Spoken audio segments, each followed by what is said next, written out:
చేద్దాం తమ్ముడు, నువ్వు కూడా చూస్తావు కదా. చట్టం దాని పని చేసుకొని పోతున్నా, నువ్వు కూర్చోతావు. Sir last question sir.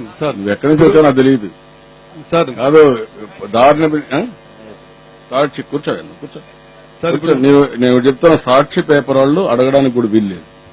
You don't have any right. ద్రోహులే మీరు, ఏం మాట్లాడతారు? దుర్మార్గమైన చర్యలు చేస్తూ నీకు మళ్ళా ఆ మేనేజ్మెంట్ కంటే తెలియలేదు, నీకు కూడా తెలియలేకపోతే అట్లా ఉన్మాద చర్యలు నీకు కూడా వచ్చింది.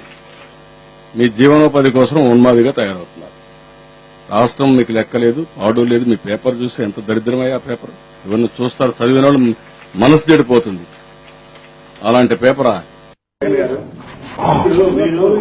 చెప్పినటువన్నీ ఏదైతే ఉన్నాయో వాటి విషయంలో ఇంత లేట్ గా స్పందించడానికి కారణం ఏంటండి?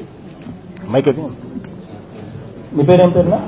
భాస్కర్ అండి, హిందూ నుంచి. హిందూ గానీ ఇంకో పేపర్ నేను పెద్ద అడగను గానీ పేరు అడిగితే అన్న అని చెప్పి భాస్కర్ అన్న అని చెప్పడానికి సంబోధించడానికి బెటర్ గా ఉంది అని చెప్పి